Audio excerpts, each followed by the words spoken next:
하양예중 3학년 학생들 안녕하세요. 마이콜 국어의 이상만입니다. 오늘부터 학생 여러분들과 마이콜 국어 즐거운 국어교실 거꾸로 수업을 진행하도록 하겠습니다. 수업 중에 말씀을 드렸지만 이 거꾸로 교실은 여러분들이 이론 수업은 이렇게 동영상으로 하게 되고 수업 중에는 활동 위주의 수업을 계속하게 되겠습니다. 그래서 여러분들 지난 시간에 모둠을 짜고 같이 모둠별로 친목을 도모한 걸로 알고 있습니다. 자, 이번에는 여러분들과 함께 3단원 설득의 힘이라는 단원으로 여러분들하고 공부를 하겠습니다.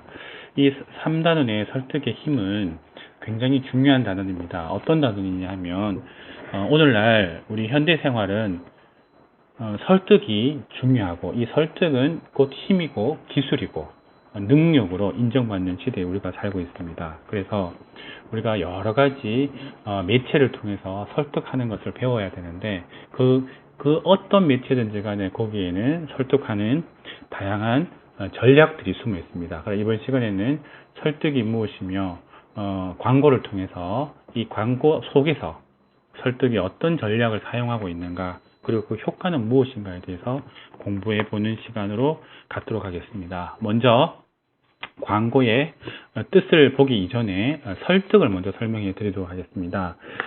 설득이란 사람과 사람 사이의 상호작용을 통해서 다른 사람의 태도나 행동을 변화시키는 과정이라고 데일 카네기의 사람을 움직이는 비결이라는 책에 나와 있습니다.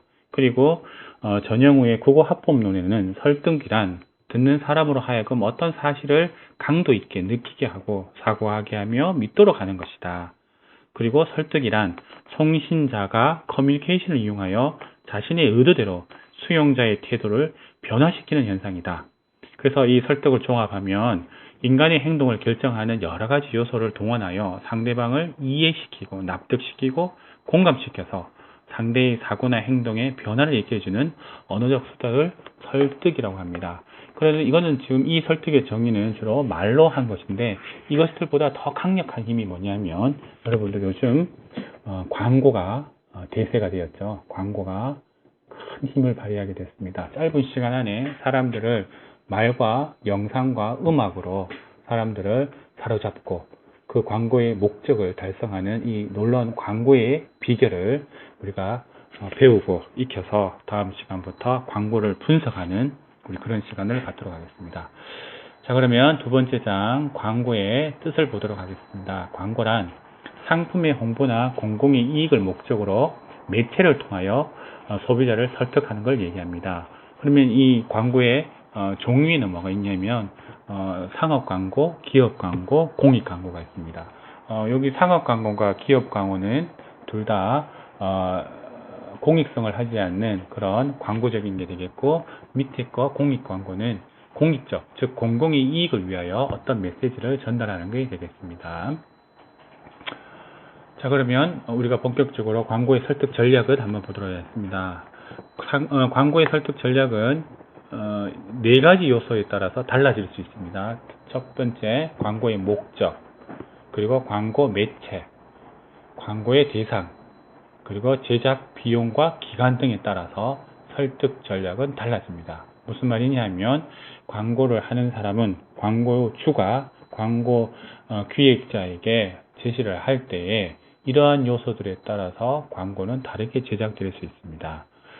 참고로 매체라는 것은 이런 부분이 있으니까 참고로 해 주시고, 광고에 쓰이는 우리가 수업 중에서 얘기하는 광고는 주로 텔레비전 광고가 되겠죠. 방송 매체, 방송 광고가 광고 매체가 되겠습니다. 인쇄 매체가 있고 전파 매체가 있고 간판이라는 장소 매체가 있습니다. 요거는 교과서 이외의 작품인데 선생님 한번 실어봤습니다.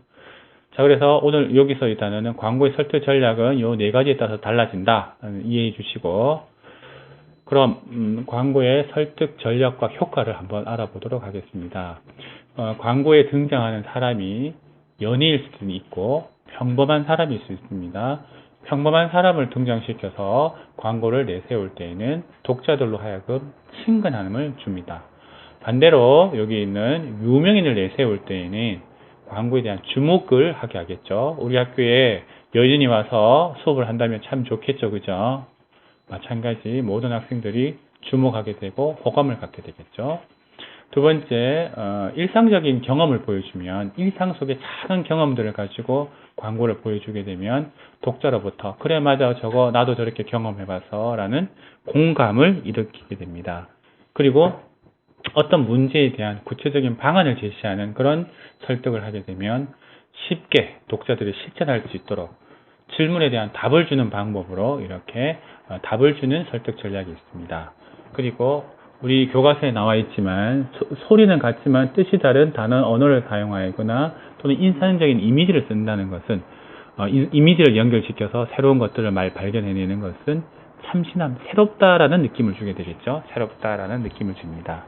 그리고 이 자체는 아니지만 음악을 계속 같은 음악이나 비슷한 음악을 반복함으로써 특정 음악이 그 제품으로 연상시키는 전략도 사용할 수 있습니다.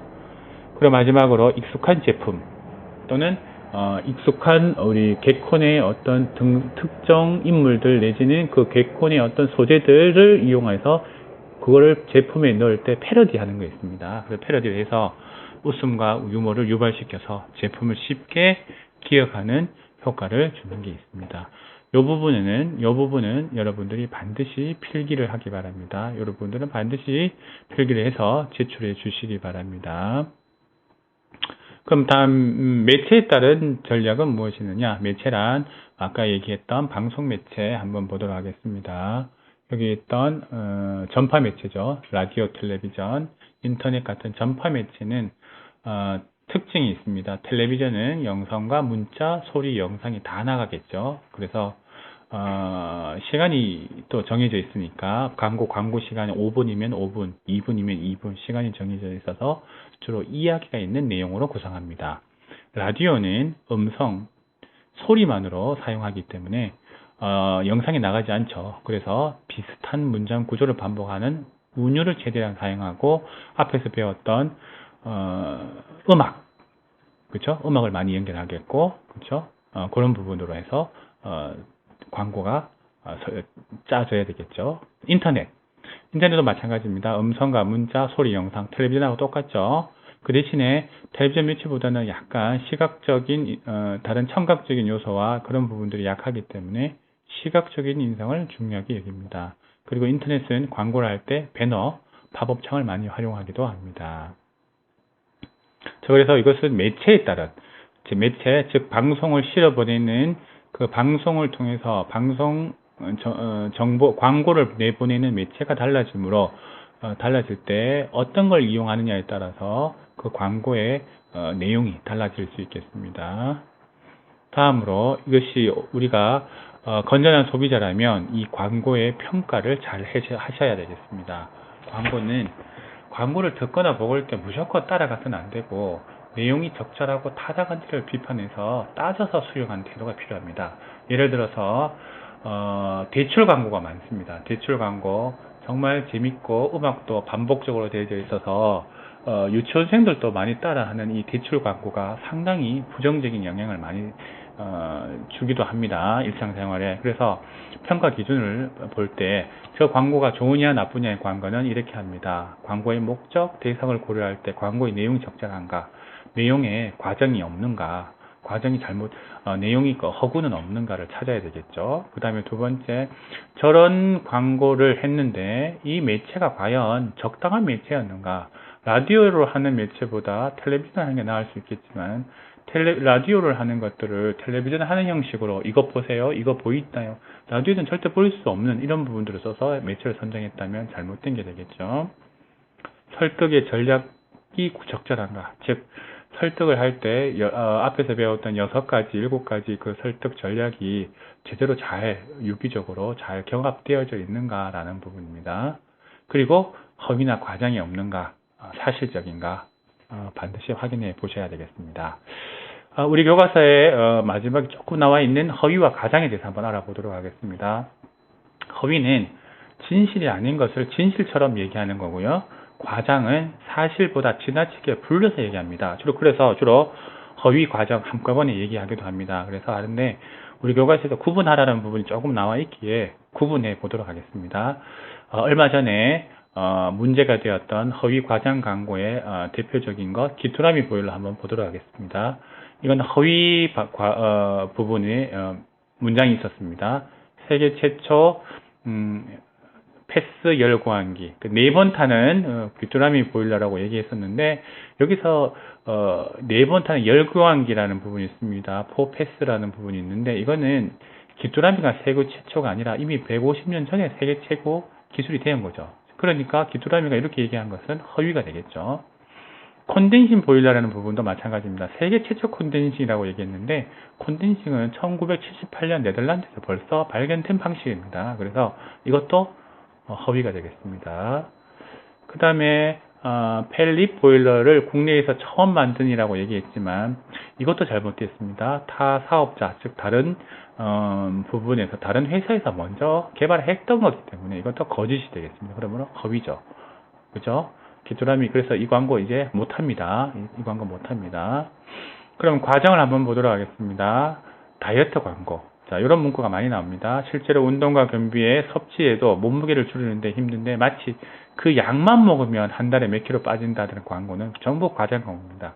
약이 조금은 도움이 될 수 있지만 날씬한 그 광고 모델들이 그 약만 먹어서 그렇게 된 게 아니라 음식 조절과 운동을 통해서 한 거기 때문에 그 약으로만 이렇게 되었다라고 얘기하는 건 과장이 되겠죠. 샴푸 광고 마찬가지입니다. 샴푸만 써서 정말 모델 같은 머릿결이 생긴다. 과장입니다. 그거 외에도 음식으로나 머리 관리로나 그런 부분들을 해서 그렇게 된 거지 그것만으로 이렇게 되었다라고 한다면 과장이 되겠습니다. 그래서 종합해서 허위 광고와 과장가의 기준은 사실과 현실의 바탕을 두느냐에 따른 차이다. 이게 무슨 말이냐 하면 허위 광고. 자, A라는 건강기능식품이 자, A는 식품의약품 안정청의 정식 인증을 받았다라고 광고를 했는데 실제 확인해 보니까 이런 사실이 없어요. 그러면 허위가 되겠죠. 그 다음에 A라는 건강기능식품을 일주일만 복용하면 아토피 증상이 완화되었다. 근데 실제로는 조금은 그럴 수 있었다는 얘기입니다. 그러나 실험 결과로는 그걸 증명하지 못했어요. 그러면 과장이 되겠습니다. 또 하나의 예입니다. 허위 과장, 허위 광고는 우리 아이에게 이 아이들 지능을 좁혀주는 DNH가 대폭 함유되어 있습니다 했는데 조사를 해보니까 실제로 이 과자에는 DNH가 전혀 없단 말이에요. 그러면 허위가 되고 조금 있었다라면 과장이 되겠죠. 조금 있었는데 그걸 더 많이 1% 있었는데 10%가 되었다. 과장이 되겠죠. 그 다음에 과장 광고 마찬가지입니다. 우리 과일 주스의 과일 농도는 100%라고 했는데 실제 90%였다. 그러면 과장이 되겠습니다. 이렇게 해서 허위 과장을 이것이 사실이느냐 현재에서 사실이느냐 아니냐에 따라서 사실이 아니면 허위가 되고 실제로 되면 과장이 되겠습니다. 이상 이 광고의 설득 전략, 광고에 대한 뜻과 광고의 매체, 광고의 전략, 광고의 평가, 광고에 대한 과장과 허위와 과장에 대해서 살펴보았습니다. 여러분들 인터넷으로 듣고 선생님 나눠준 필기에 필기 노트에 뭘 쓰느냐 하면 광고 2번 광고의 설득 전략, 3번 설득의 전략과 효과, 그 다음 평가 기준, 5번 광고의 평가, 그 다음에 7번 허위 과장 광고 구분하기, 요거를 필기를 해서 선생님이 제시한 날까지 제출해 주시기 바랍니다. 이상으로 여러분들 수업을 마치도록 하겠습니다. 감사합니다.